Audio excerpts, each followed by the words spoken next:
Hindi naman natin kayang every year. Baka every other year, tapos yung 6 months is sa norte, and then yung 6 months naman sa south naman. Kaya kung okay lang, we will do that for 10 years. 10 years. We will do it for 10 years. Ayaw nyo? Ayaw nyo akong makita? Gusto, Master. Because yung kulang lang naman talaga natin. It's been very long na wala ng round up na kasama yung master ninyo. Matagal ng panahon no, na puro na lang mga board directors and the officials of the association. Even in the panahon ng PBMA before, matagal na po wala talagang round up na kasama ang master. Kaya bumabawi ako sa panahon ko na gusto ko naman na katulad nga nasabi ko last year, I just want to travel abroad. Ginawa ko yun. And this year, I just want to round up, visit all of the chapters in the Philippines. But after this year, gagawin na namin ni Mrs. na 6 months, 6 months. Kasi kawawa naman yung mga anak ko, mga birthday nila, hindi ko na mapupuntahan. Di ba? And alam ko na intindihan nyo naman ako dahil parents din kayo. And syempre, you want to be there for your kids. And lalo na sa mga importante na mga okasyon ng buhay nila. No? Namiminsan lang sila sa ganyang edad. And minsan lang sila magiging bata. Pag tumanda na sila, syempre, may sariling buhay na rin sila. Kaya I want to be there for them also. And I want to be there for you also. Kaya ang mahirap hiwain yung katawan ko. Mataba man ako pero hindi mahirap hiwain. But I always lagi kong iniisip na sana hindi naman mawala yung pagmamahal ninyo, yung pagdadasal ninyo, no? Kahit sa dami naman ng gulo na nangyayari from the PBMA to the present, no? Marami pa rin. But it's slowly fading away. And mga kapatid, dito ko ito unang sasabihin. Nag-usap kami kasi ng pamilya nung wake ni Mama Glenn. And they're asking me to be the president of the PBMA once again. No?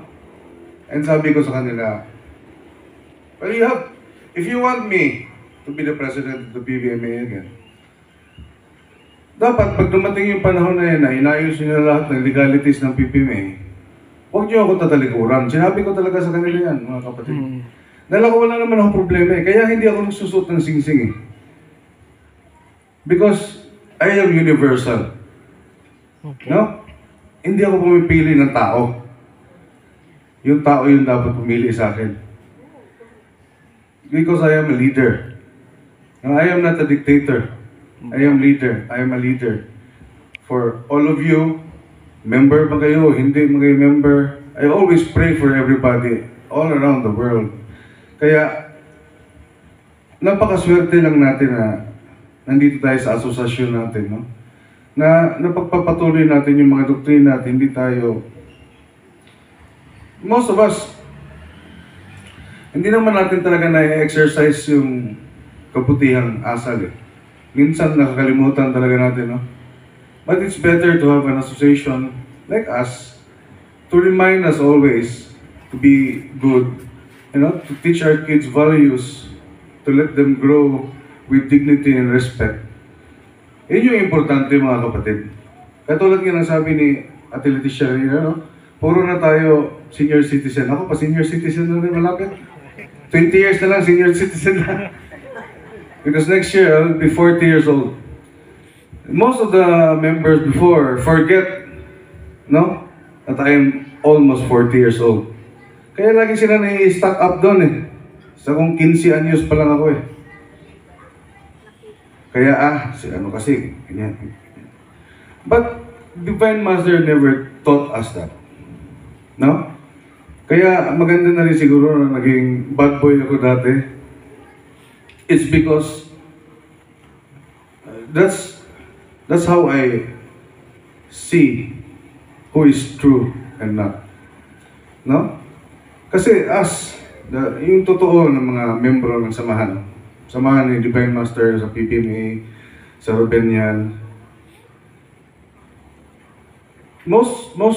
mostly judged by the book. Hindi na lang nila binasa, tinignan na nila yung picture ng libro, ayaw na nilang basahin. But this is how I want it to be. Because not everybody can be a follower of Ruben. Because not everybody understands it. No? Katulad nga dyan, kagabi, dun sa sa ilog, yung kaibigan natin Gina, ni Mama Gina, sabi niya na, lagi na lang nila kino-compare si Kibuloy sa inyo. Tapos yung nakita niya kasi pumunta mo siya ng Dinagat, ang layo naman pala. Because it's really malayo talaga. What's destroying the association is the media. What's destroying the association is social media, you know. And syempre, yung mga tao din na may gusto. But sa akin naman, pinabayaan ko na naman yun eh. Kasi kahit naman dati marami pa rin bulag eh. Kahit na nasa harapan nila, bulag pa rin. Kaya ang tagal ko rin hindi na run up mga kapatid. Kasi it's, kaka 7 years na ng association natin sa Rubenian. We are very young. Very young in the sense of age. But yung doktrina natin comes from way back before. No? The doctrines are from our Divine Master, 1963 pa. And then, all of this, no? We just have to exercise, you know? Exercise natin yung anong tinuro sa atin. Most of us kasi nakakalimutan na natin yan eh. I-exercise. Siyempre, panahon ngayon, kailangan ng mabilisan lahat palagi. Mabilisan palagi. Let's take it slow once again. Kasi too much progress is bad progress. But if you progress slowly, then you will see what's wrong and what's good. What's wrong and what's right. No? Kung mamadaliin natin, minsan nababaliwala na lang natin na mali pala yung nagawa natin, hindi patuloy pa rin natin ginagawa, which is wrong. Eh, hindi naman ninyo yun. Magbagal tayo ng konti. Alagaan natin yung pamilya natin dahil sila yung next generation. Yeah?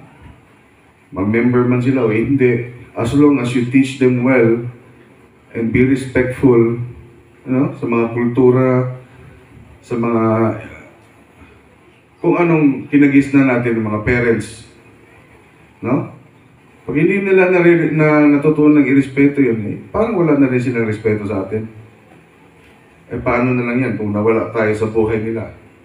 Tapos magbasol sila kasi hindi sila nakikinig. And kaya rin hindi sila nakikinig dahil lagi natin sila sinisigawan. Kaya balik tayo sa ating Filipino values.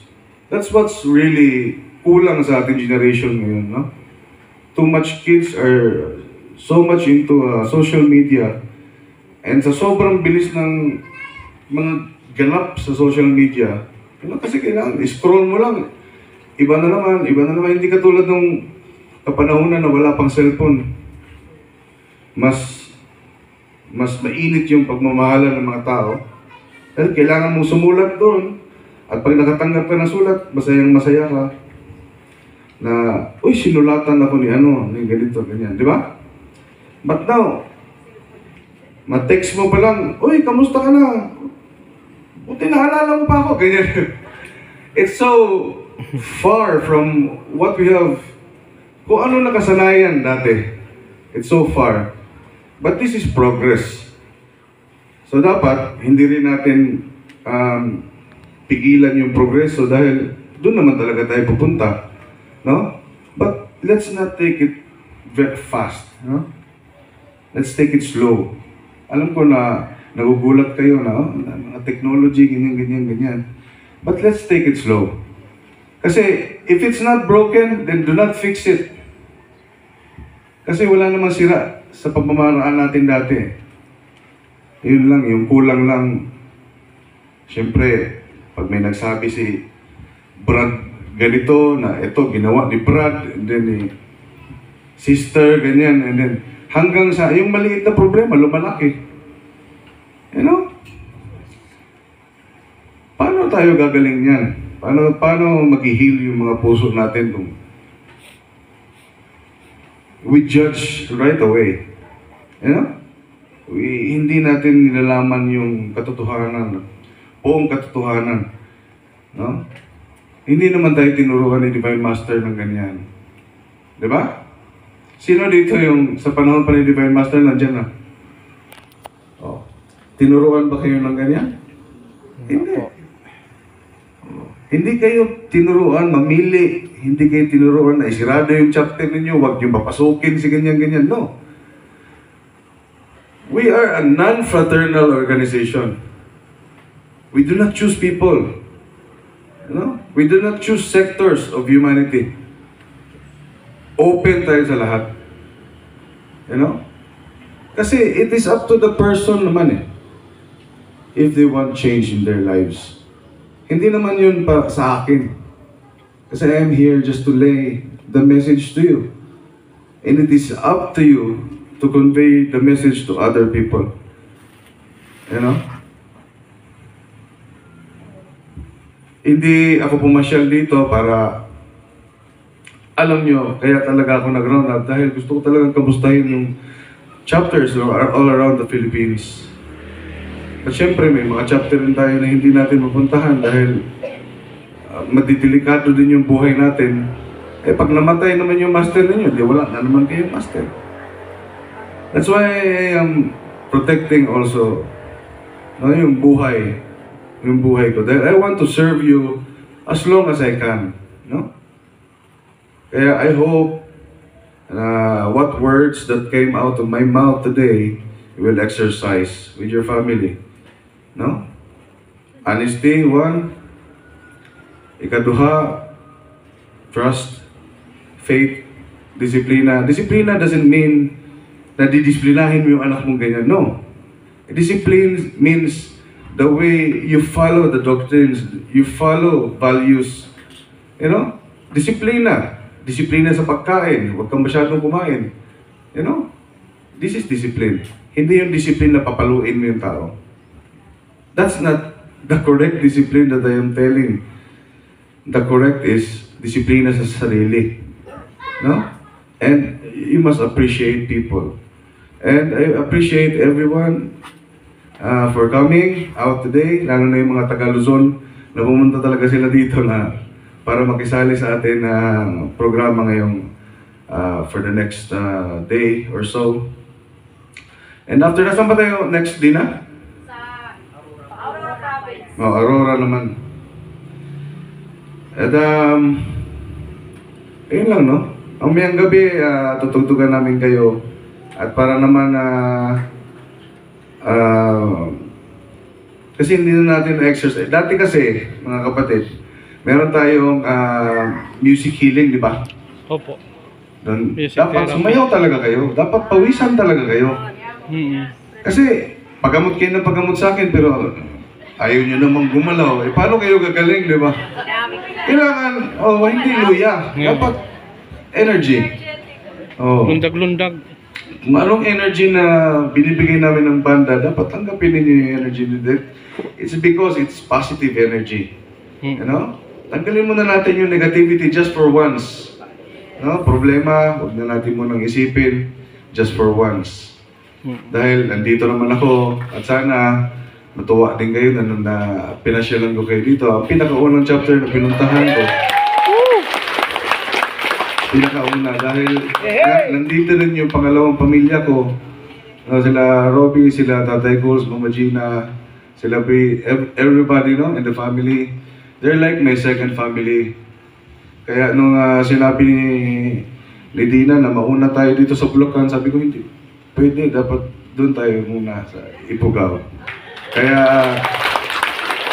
I hope you feel the same way na kung gaano ako kasaya, ganun din kayo kasaya. And Mamayang gabi, tugtog-tugtugan tayo at magkanta-kantahan tayo at magpapawis tayo sandali. Kahit malamig yung panahon, papawis tayo konti. Okay? Maraming salamat and good morning to everybody and God bless everyone.